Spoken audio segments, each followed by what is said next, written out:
Hi, I'm Lauren Osojnak. Thanks to John for that really great introduction.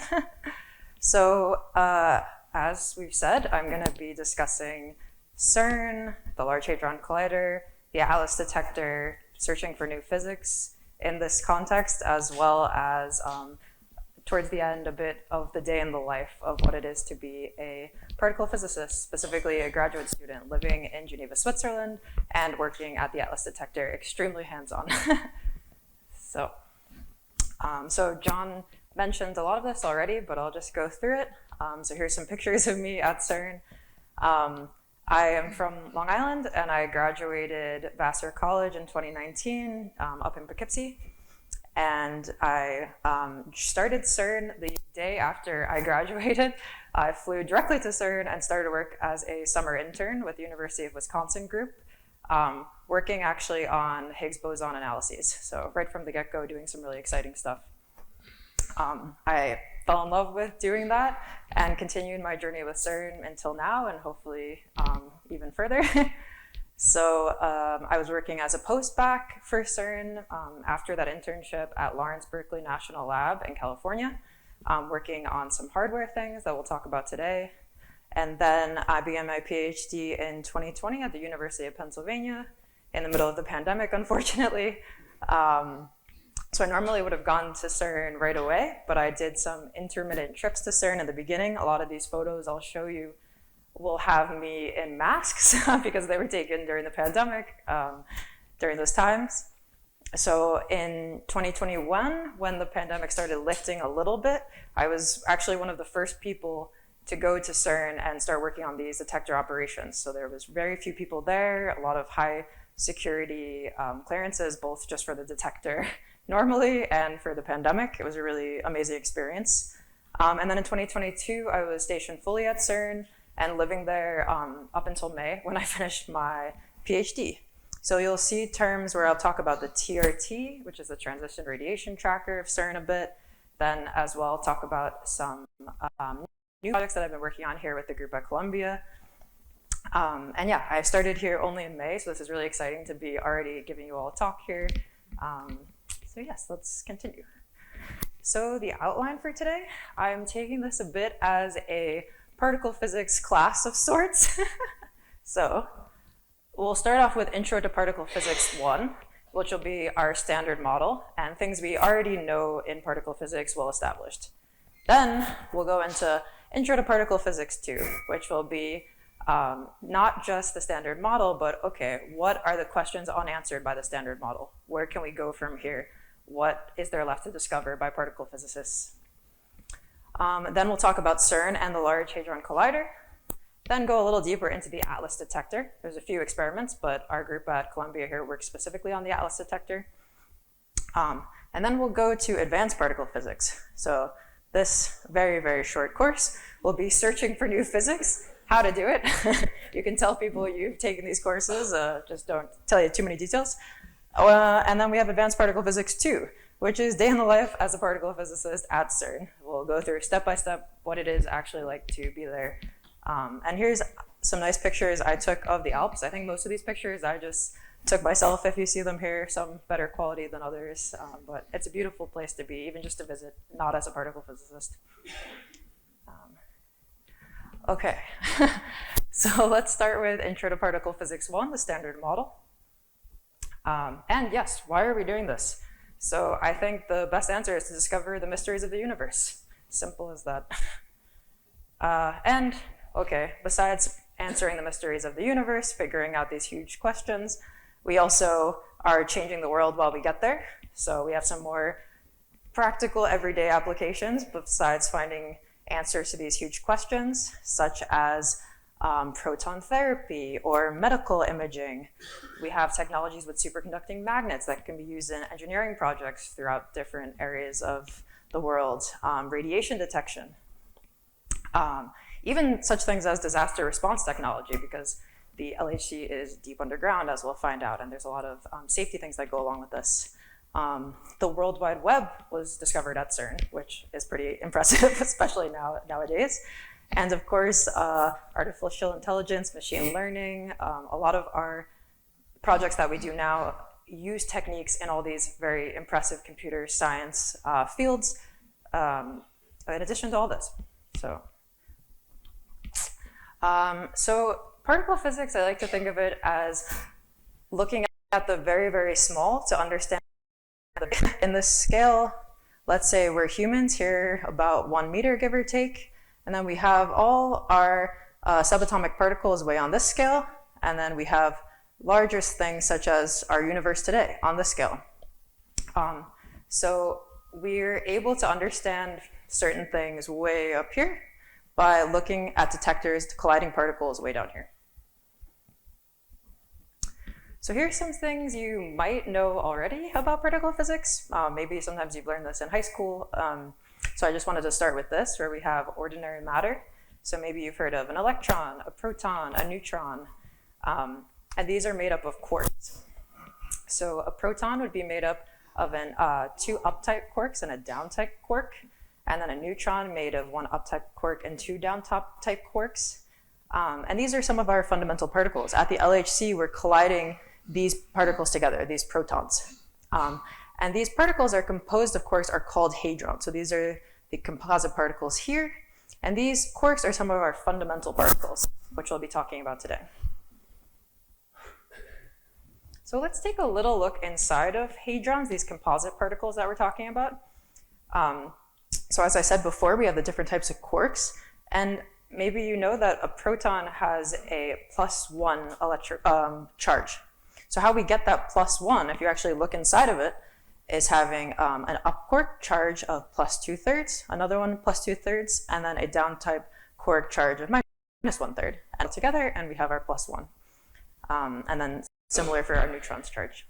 So inside of these hadrons, there's actually something called a quark gluon plasma, which is, a way to think of it is you're actually bringing such high energies in some of these particle detectors, such as the relativistic heavy ion collider at Brookhaven National Lab here in New York, or in certain lead-lead collisions at the Atlas detector or the Large Hadron Collider. They almost melt these particles into a kind of soup, and then in this material you can study the early universe. So it's something really cool that we can take a look at. The melting transition. So when I say the very large, what do I mean here? So very large meaning the entire history of the universe. So here we are today, and by today I mean almost 14 billion years old with our universe. And we have the Big Bang right here, the initial expansion. And then after that, from about 1 microsecond, we have our first particles. So these protons, neutrons, and electrons start forming. And then we get our first nuclei after about 3 minutes from this Big Bang. And then we have our first light, stars, galaxies, and dark matter, dark energy, some things we still are trying to find the answers to in particle physics. So I really like taking a look at this, seeing the time scale. So all of the first particles came to be after about 1 microsecond from the Big Bang. Like, it really blows my mind. So we'll be looking at all these, this area here in our time scale. So the Standard Model. This is a very famous equation, very famous t-shirt and mugs at CERN that we all have as well. I have this shirt, I wear it as pajamas a lot of the time. Yeah, so this is an equation. We love math and particle physics, and this is what governs all of the particles you're gonna see today. So I will give you a very, very tiny introduction to some of these parts, some of these terms in this model. So you can say from your particle physics class today, you learned about the Standard Model Lagrangian. You can really impress all your friends. So here in this term, we have the interaction particles. And then in this term below, we have interactions between matter particles. And then here, no, this is just a joke from CERN. It's not hot coffee. It's called the Hermitian conjugate, which is basically just some extra terms in there to make the math work out smoothly. And then we have some of these blue terms, which are having antimatter particles, mass for matter particles again, interaction particles, and then the famous Higgs boson self-interactions. And I will not go through all of this, but if you really want to go through particle physics 3, let's say, you can look at all these equations and terms that Of course, I know all of them too as a PhD. Okay, so no need to raise your hands or do anything, but we'll have a little quizzes at certain points of this presentation. Does anyone know if you can name a fundamental particle of the Standard Model? You can just say it out loud if you think you can. Okay, anything else? Okay, nice. So I think you guys already know a few, but there's a lot more also. So these are all the particles that come about from that Lagrangian, that very large equation we found of how particles are interacting, how they get their mass, and we come to this table. So here is matter in our universe from the Standard Model, spin 1/2 particles. So we have in purple quarks, and a little fun cartoon of them. They're in 3 colors and flavors. The colors and the flavors are more just for fun. Don't read too much into it. This is much below the wavelength of visible light. They're not flavored, but it's a way to be able to distinguish them from each other. So again, we have that they must exist in hadrons, so groups kind of like the proton and neutron that we talked about before. And then we have the leptons, and this is some I think you guys had shouted out. So the electrons, so we also have muons and taus that maybe you've heard of, especially muons. And then neutrinos. So we have electron neutrinos, muon neutrinos, and tau neutrinos. And if you want to take a fun quiz, doesn't have to be right now, but if you Google CERN, they have a particle identification quiz where you can answer some funny questions and it'll tell you which particle you are in the Standard Model. So this is just a more visually appealing version of the Standard Model where we have our famous particle, the Higgs boson. And I think it has a nice representation of the force-carrying particles. So here we have a very famous one, the particle that is in charge of carrying light. So this is the photon right here. Whoop. So this is our light particle. And then we have the W and Z bosons, which are carrying the weak force, the gluon here, which carries the strong force, and of course the Higgs boson, which is responsible for giving mass to all these other particles. And then you might be thinking, this is a particle physics lecture. Doesn't gravity fit into this somewhere? It's a great question. And particle physicists are still trying to figure out the answer to this. So this huge force that we know about in our daily lives, it's still a mystery. And I think that is very interesting. Another fun thing to talk about is antimatter in the Standard Model. So this is an actual picture taken at CERN. We actually have an antimatter factory. That's not a gimmick, that's definitely a real thing, where we produce antimatter. So we have all these particles here that I talked about as matter, and then they have these antiparticles on this side called antimatter. So I think I'll skip a little bit of the details here if you want to read up on it, but basically they just have opposite sign, they have some different opposite characteristics, but they seem like something from science fiction, but are actually in our everyday life. Such as a banana, actually. So every 75 minutes, if you have a banana, it actually emits an antiparticle, which I think is pretty amazing. Not like this. This is just for fun. And it's not gonna hurt you, not dangerous. But bananas have potassium in them, which is very slightly radioactively decaying into a positron, which is an antiparticle of an electron. So the new kid on the block of the Standard Model, as we said before, is the Higgs boson. This is just a fun representation of it. So you might know that CERN got the Nobel Prize for the Higgs boson in 2012. And this is a really important particle to the Standard Model. So it's almost, I guess what it physically is an excitation or a ripple in a field called the Higgs field. And this permeates space and it gives other particles their mass. So it's here to support all the other particles, basically. And it looks like a potential like this.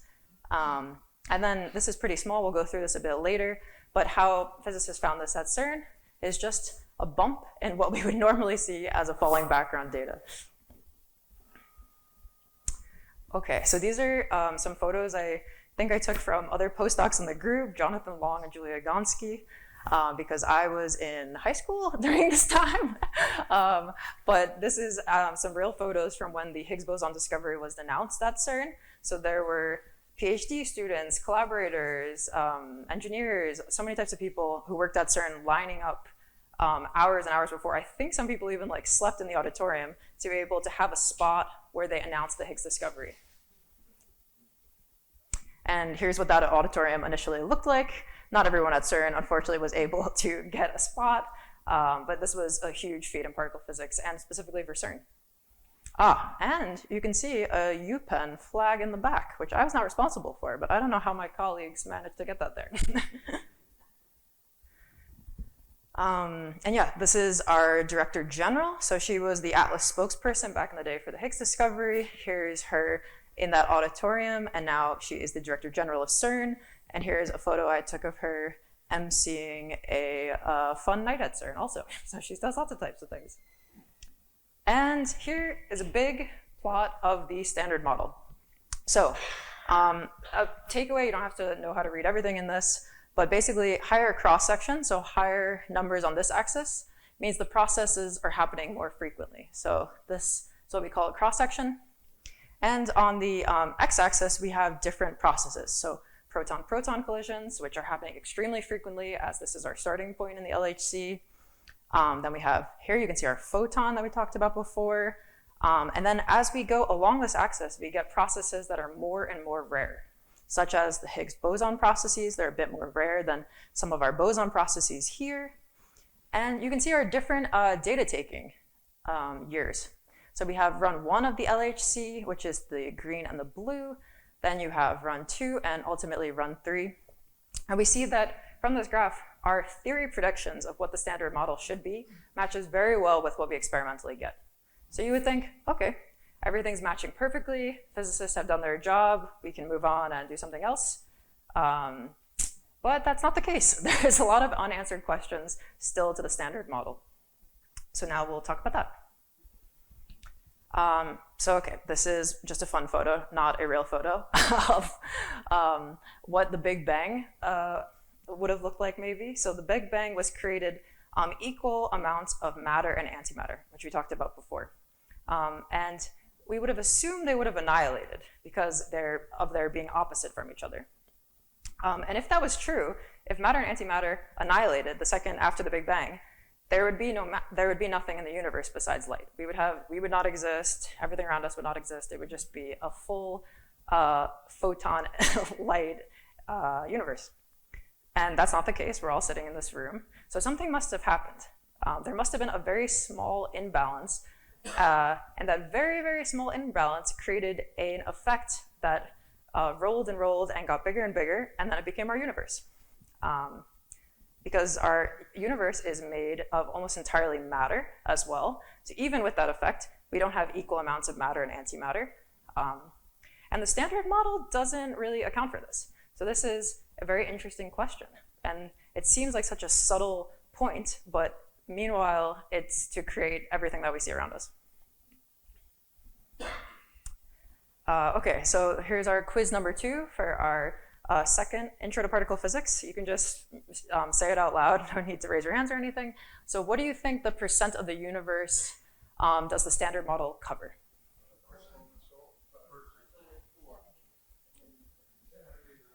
Okay, I'm hearing a lot of different answers, which is great. So then I can do a big reveal. So the standard model describes only about 5% of the universe that we know of today, which is really shocking. So maybe the physicists, I mean, we're doing a great job, but it doesn't seem so impressive when we say that, I guess. The other plot was looking much better.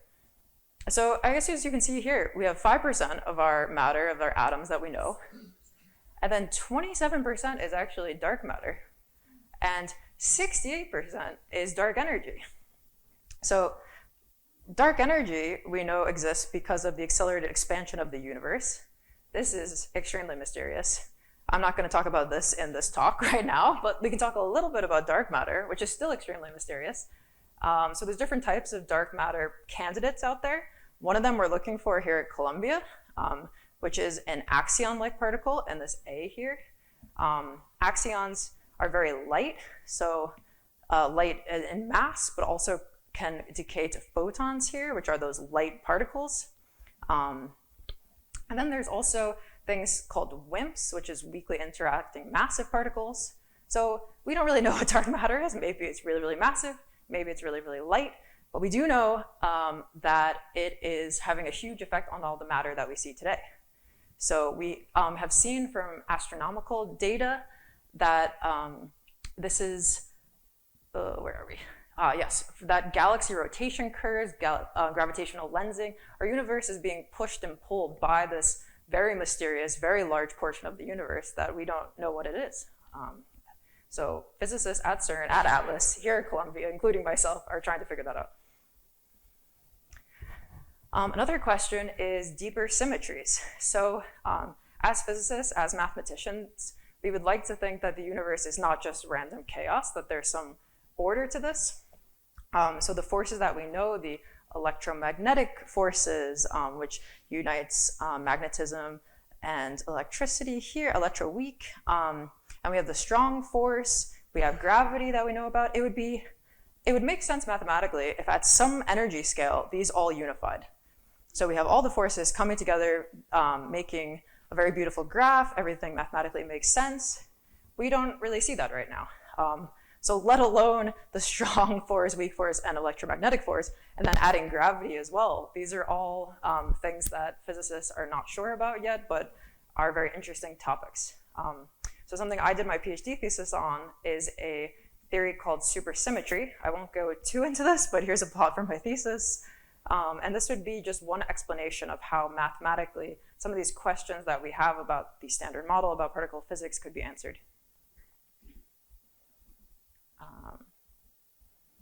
Okay, and then also another big question in particle physics is about neutrinos. So I'll just say some very brief overviews. We know very little about neutrinos. So what mass do they have? What is their parity? Are they right-handed, left-handed neutrinos in the standard model? How do they interact with each other? Why are there different generations of them? So lots of questions here. And a lot of my colleagues here at Nevis Labs work on these really interesting questions. And then the famous Higgs boson. So here's a link to also a really cool video on the movie Particle Physics that explains the discovery a bit better at CERN. So we know that the Higgs boson exists, but we don't really understand a lot of properties about it still. So why is it specifically 125 GeV? What does this mean? Why is it so much lighter than the top quark? Or why is the top quark so much heavier than the electron? How do all these masses of other particles that the Higgs boson gives mass to, why does it do it the way it does? So these are some things we're still figuring out about the Higgs boson. Okay, so that's your intro to particle physics. Now let's talk a bit about CERN and the Large Hadron Collider from a more technical standpoint. So where are we? We're in Switzerland here, and here's a picture. I'm pretty sure I also took this picture while skiing, where there's actually a point near Geneva where you have Switzerland on one side, France on the other, and you can ski down to different areas, different countries, which is pretty cool. So LHC is here in Geneva. So here is a picture of the Large Hadron Collider ring. So it's underground here, and here's a nice photo of the jet d'eau. Okay, so this one will be a raising hand question. So here's the two options. Who thinks the LHC can reach a temperature hotter than Earth's core, and who thinks the LHC can reach temperatures, oh, they're both the same. Who thinks, okay, the second one is who thinks the LHC can reach temperatures colder than space? So let's go with the first one. Who thinks it can reach temperatures hotter than the Earth's core? Okay, you can put your hands down. And now who thinks it can reach temperatures colder than space? Okay, a little less, but still pretty even. So the answer is less tricky than this question, but still tricky, in that it's both. So it can go to extremely hot temperatures because it's colliding these particles at really high energies, but also very, very cold temperatures because it needs to cool giant magnets in order to do this to extremely, extremely low temperatures. So there's a huge range in the LHC. And the reason it's able to do this because this is where the LHC collisions come into play in our theory of the universe here, right after the Big Bang. And that's the conditions that we're recreating with the LHC. It's really an amazing feat that humans have been able to do this. So here's a nice cartoon of it underground, of the border between France and Switzerland. Some fun facts. So there's a 27-kilometer ring, or 17 miles. There's 1 billion collisions per second at these huge energies of 13.6 TeV. You can really see how large that is here. And then we have these superconducting magnets that I said, where they're going to negative 450 degrees Fahrenheit. And to give you a bit of context for that, the South Pole is only negative 76 degrees Fahrenheit. And the LHC is much, much colder than that, and then having huge energies at the same time. And we're 100 meters underground, lots of these really big magnets. And some more fun facts. So you can see this person riding a bicycle in this LHC ring. So people actually do this underground since it's so many miles around. In order to get around, they're riding bicycles. We're colliding particles traveling nearly as fast as the speed of light. And when I say nearly, I mean 99.999 speed of light. And then actually this is another cool fact, that the LHC is so large that actually the gravitational pull of the moon regarding that has to do with tides actually affects the LHC as well. So we need to do calibrations for this too. So here's the huge CERN accelerator complex. Here's the main ring, the LHC.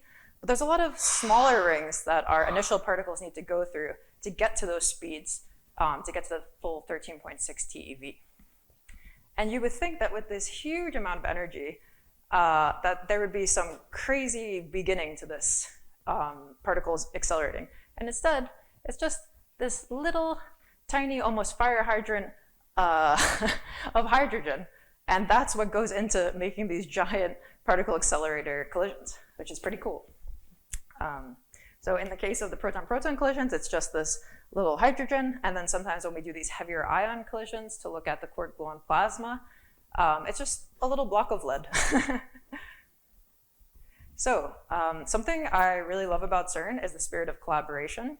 So CERN is made up of these 4 main experiments: ATLAS, which is what Columbia does, CMS, LHCb, and ALICE. And each of these collaborations has thousands of people altogether. And with this collaboration, what makes CERN very special is most of these CERN papers, there's not just one author. So let's say I wrote a paper with 2 of my collaborators. It would still be a CERN or an ATLAS paper. And it would have all of the authors of ATLAS on it. So I think that really helps a lot of these experiments and papers that we're pushing out, and the fact that there's not a big sense of competition. People are working together, using whatever they can to get these results out to the public. And because of that, I'm also an author of over 1,000 papers right now, and still in my 20s, which is great. So thank you, Atlas. So let's talk a little bit more about the ATLAS detector. So these are actual photos I took underground. This is one I got from CERN. So yeah, it's really a beautiful detector from a standpoint of what it's doing, and also just visually beautiful, I think. So we see some of these giant magnets here. We see the scope of what a person looks like compared to this huge detector. And then we'll see a bit more inside of it soon. So the ATLAS detector, we have 44 meters long, 25 meters high.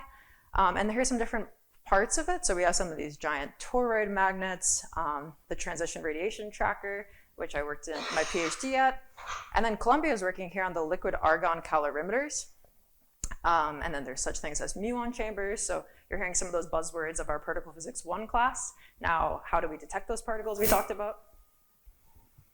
And here's an ATLAS event display. So this is a simulation that I made of what the actual data from our detector would look like in a simulation. So obviously we can't see any of this happening. It's underground, the horrible radiation risk. But if we simulate what it would look like really in the center of the ATLAS detector, this is what it would be for one specific event. So here, this is the beamline. So when I say beamline, I mean that giant 27-kilometer ring. And then here's the inner detector. So these are some initial particle tracks. And then these red lines are muons. So another one of those fundamental particles. These cones are jets that include quarks. So what we talked about before, this one is specifically as a bottom quark. And again, a really beautiful representation, both visually and from a scientific standpoint. So you can think of Atlas like a very big camera for something very, very small. So we take our interaction point here, and then we can track these particles, again, like a camera, as they go through the detector very, very fast, and be able to reconstruct, okay, after these particles collided, what did they decay into? And what questions does this answer from all of our unanswered questions of the standard model? So we can detect in the transition radiation tracker initially, which has a little less resolution than the initial detection here. Then this is the electromagnetic calorimeter, which Columbia is working on. We can detect electrons, photons initially, and then eventually muons, neutrinos even, from missing energy. So here, which is pretty interesting, is we wouldn't see this actual path, but we know from the way physics works with collisions where to say it simply, everything in the collision has to add up together to be the initial, what was initially there. So if we see something missing, we know that something is going on, but we don't exactly know what it is. Maybe it's a neutrino. Maybe it's something else that we haven't found the answer to yet. Okay, so now we've tackled intro to particle physics. Let's go a bit into advanced particle physics. So what do we want to search for? That would be the first thought in a particle physicist's mind. We have all these unanswered questions. Do we want to look for the properties of the Higgs boson? Do we want to look for supersymmetry? Maybe dark matter candidates? Maybe fine-tuning that one plot with all the standard model particles? Neutrinos, long-lived particles, all of these things. And then something else you can ask is, do I want to look for one very specific model, or do I want to look more independent? Do I just want to look for, what doesn't look like the standard model, or what isn't what we were expecting before? So there's a lot of different ways to do this. And something I like to think about as what this particle physics search is you're looking for a needle in a haystack, but you don't even know if the needle is in the haystack. You don't know if when you go in the haystack, it's going to transport you to another haystack, and maybe there the needle will be. It's searching for something you don't even know if it exists. So it's pretty exciting. So this is a quick outline of what it would be like to search for new particles. So first, you record these interesting LHC events. So we get a huge amount of data. This is a little outdated, as it's saying a stack of CDs, but still I think you get the picture, that if we were to look at all the interesting data of the LHC, it would have the amount of data for filling CDs that goes all the way up from Earth to the moon. So it's a lot of data. And from that, we can go further and further into finding some of the very specific physics events that we're looking at. So one of the first steps here's another picture of what, before we saw that event display, where I had looked at one very specific physics event. Here you can see when data piles up, there's a lot of stuff going on in this detector. So this is where some of the new computing techniques come into play, some artificial intelligence, machine learning, ways to really shave down all that data and find specifically what you're looking for. And another way to do that is by triggering. So a way to think about this is you have initial triggers that are basically filtering out for data that everyone at Atlas wants to look for. So okay, you get rid of some events initially, and then depending on what you're looking for, maybe you're looking for properties of the Higgs, maybe you're looking for a standard model, you have additional triggers that your analysis would put on top of that. So you get rid of some data that nobody's using, and then some more data, and then eventually you keep going smaller and smaller until you find your data set for your analysis. We also calibrate objects after we find our specific data type and go through triggers. I think I'll skip this for now. And then we compare our background, so that standard model background we talked about from before, and see if we have a signal on top of it. So a very, very simplified version of this would be that we have a graph that looks like this, where we say this red is our standard model background, and then we're looking for if there's a little bump in that. Does that bump correspond to the model that we're looking for? Then we'd be doing maybe a model-dependent search. Does that bump come somewhere we're not expecting it, but we don't really understand it. That could be more of a model-independent search, both very important. So yeah, this is a very simplified version of what we're actually doing in these data analyses. I talked about this a bit before. Okay, and then after we see if we have a bump or if we have some anomaly or difference from our standard model background, we can either say, is this such a huge difference that it's a Higgs boson and we got the Nobel Prize? Or is it a small difference and we're a bit statistically limited? And in that case, that's okay. This was my thesis and a lot of other people's analyses at CERN. In that case, we're helping turn over some spots where other people don't have to look. So we're taking a whole phase space like this, for example, and all of these are different analyses that say, okay, we've looked in this area already, we didn't find any new particles. And then the next person comes on, let's say with the blue, and says, okay, we looked in this part and we didn't find any new particles. And we keep shaping down the space, and maybe eventually, when you're left with a very small space, you will find another new particle, another Nobel Prize. So pretty interesting work. Okay, and then looking a bit to the future, so this is the Large Hadron Collider. Soon we're gonna have the High Luminosity Large Hadron Collider. So this is a more updated version of the collider that we have now. I just say this because Columbia, specifically in the labs right over there, is helping to develop hardware that's gonna be used to make this high luminosity LHC possible. So when we saw that huge amount of data, huge amount of pileup, we call it, of a lot of proton-proton interactions, we need much more advanced technology to be able to handle that. And Columbia is helping this with a specific part of the detector called the liquid argon calorimeter. So here's a quick picture of our lab downstairs, some more complicated schematics of what this board actually does. I'm gonna go a little quickly through this since I have a lot of slides, but basically the work that we're doing here is allowing Atlas to be able to handle these much more intense particle collisions in the high luminosity than was in the regular LHC, or the current LHC. And also something really cool about CERN is that we actually are starting to have an open data policy. So anyone can actually go on some of these websites, such as Open Science or Atlas Open Data, and look at real LHC data, which I think is really amazing. And I mean, maybe you're not gonna find anything in it, but I think it's very cool that this spirit of collaboration that CERN has is there's not really any secrets, that CERN is existing specifically for the love of knowledge. Okay, so now we've gotten through Advanced Particle Physics 1, learned about the standard model, learned about the unanswered questions of the standard model. You've learned how to do a real physics analysis. This is a more simplified version, but really what we do here at Nevis and what people do at CERN. And now you can live the life of a particle physicist at CERN through some photos of my time there. So for some context, get in your head that you're a graduate student doing your PhD, you're at Geneva, Switzerland, and you're working on this TRT.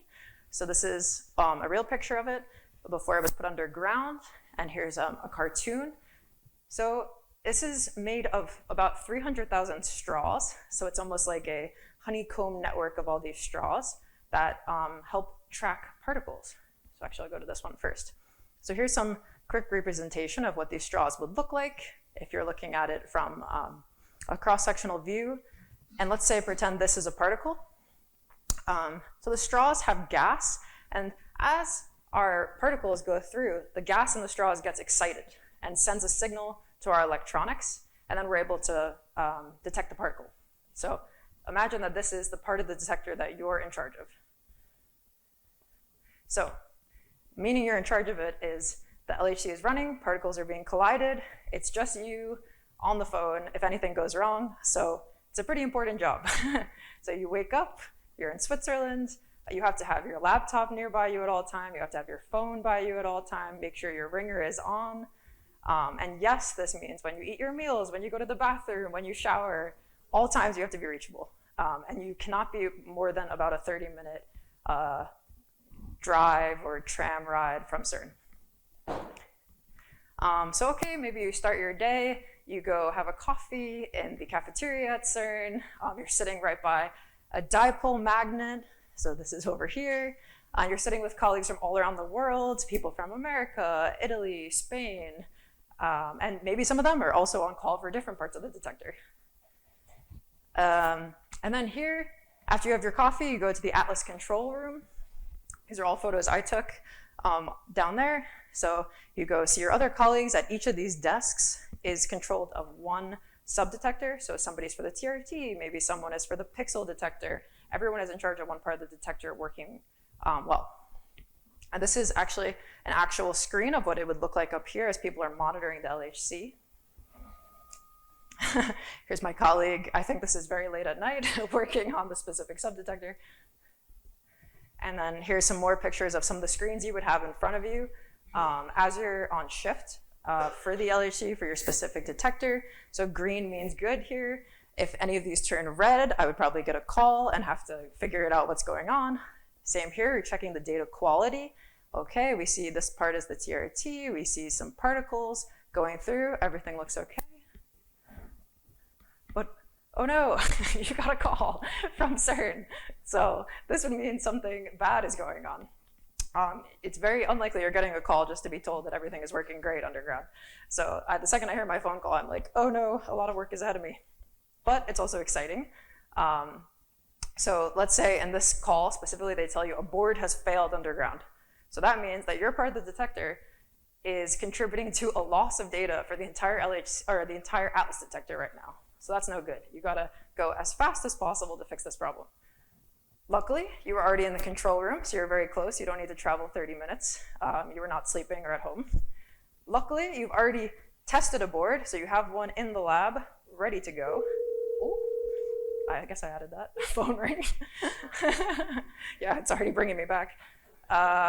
So you go down to your lab. Your lab is a little unorganized, but you know where everything is, luckily, and you go out of these boards. There's one box that says good rods, good readout drivers, and you grab it. Okay, so here's another quiz for our last section. What do you think I would need to take underground with me as well? So I have the board. I'm going underground into the Atlas detector. You can just shout out some ideas. Sleeping bag. Yeah, these are all very good ideas. Yes, true. Yeah, amazing. Yeah, so these are really great guesses. So yes, I think I heard hard hat. We definitely need that. I think there's a better term for this, but the hard-toed shoes, such as these. So you need actually a phone that is specifically given to you by the safety control of Atlas, a very old-fashioned phone, but in case something goes wrong down there, if your phone doesn't work underground, you need the fully tested board for the replacement, and you need just a bag of tools with a hammer, a screwdriver, pliers, things like this. And on your hard hat, you also have a light in case it's dark underground, which is sometimes the case. So, okay, I would change my shoes and read out my dosimeter, which I covered the number of, but basically the amount of radiation you get is extremely low working on the Atlas detector, about equal to what you would get normally just living your life from cosmic rays or the occasional X-ray, but you still have this dosimeter for safety reasons. And as you can see on a lot of these doors, I have this picture actually I was shocked by of me entering one of the labs, and there's a lot of high protection areas. So you have to scan your dosimeter, show your CERN card, have a lot of access ahead of time to be able to even let into these areas. Okay, so this is what it would look like to first start going underground. And then you actually, really like a sci-fi movie, you go through a retina scanner. I go into this, or we can see the video, hopefully it plays.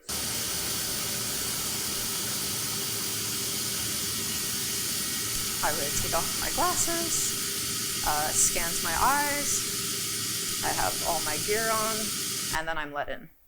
So every time you go underground, there's also somebody above ground watching it with a camera, making sure you're the person who just went above ground, to tell them that you're going there. And then once you get past this, there's a little box with keys that opens up, and you receive a very specific key to the part of the detector that you're going to. So there's levels upon levels of security. So when you go down, you're really entering the one spot that you need to be at. And yes, so after that, you've arrived not fully in the cavern, but let's say 50 meters underground into what is called USA 15. So if the board that you're replacing is more of the back-end electronics, you don't have to go fully in the cavern. You go to this intermediary area and you replace boards right here. So if this is the case, not a horribly long procedure. Usually, maybe it'll take a few hours, not too bad. But if it was a front-end electronic that's failing, you really have to get even more permissions and go through even more doors that are locked, scan your retinas again, and go inside the actual detector and crawl around. So here's some videos of me starting to go there.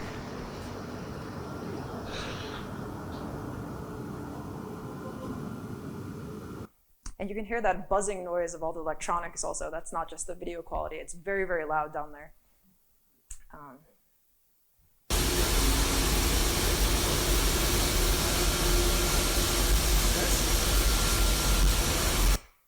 Yeah, so pretty cool. And sometimes even, instead of just a board that you're bringing down there, it might even be a very heavy power supply. So it's actually pretty physically demanding at times. Sometimes you have to bring a power supply and put it up very high, crawl on a ladder with something like this. So you usually have a team with you. A lot of times it was me and one other PhD student who I would also call and wake up in the middle of the night to come down with me if necessary. Okay, and then once you're in there in front of the Atlas detector, then you go even further in a lot of the time to these actual electronics inside of the detector. So here's some videos of crawling around down there. I think I'm talking in one of them, but I'm not saying anything important. I don't know how old is he? I don't know. We can barely do it. Okay. 2, 3. And I think what I'm saying at the end is actually remembering the location I have to go to. So when you go down there, it's a little confusing. You have to really memorize exactly which part you're crawling into. Sometimes I would get lost. And the areas that we're finding are these front-end electronics, which are basically here. This is ultimately, we're putting a board right in there through all this whole process that we went through. Yeah, so here's some more real photos of me at CERN. A lot of times tired, falling asleep in random places around CERN when I wasn't on shift, but it was a great adventure. I made a lot of amazing friends during this. These are actually some grad students even from Columbia before I knew I would even work with this group, having fondue together, even a cheese vending machine, a lot of fun things at CERN and living in Geneva. So it seems like it's a lot of work, but it's definitely worth it, an incredible experience working for CERN. Okay, so to conclude, you've passed your Particle Physics 1 class, your Advanced Particle Physics class. You know how to do in a whole physics analysis. You know how to go underground into the cavern, what to bring, what to look for. And you've learned about CERN's Large Hadron Collider that discovered the Higgs boson in 2012, a landmark discovery. Maybe we have future Nobel Prizes ahead of us, who knows? Because there's a lot of unanswered questions left. Maybe the high luminosity LHC will be able to answer some of them. So Columbia is helping with this, as we talked about. Columbia is also looking at new ideas in dark matter, quantum entanglement, all sorts of really interesting physics questions. And the future of particle physics is bright. And here's a nice video I took a few hours ago of some deer at beautiful Nevis, just to end it off. Okay, great. Thank you so much for listening.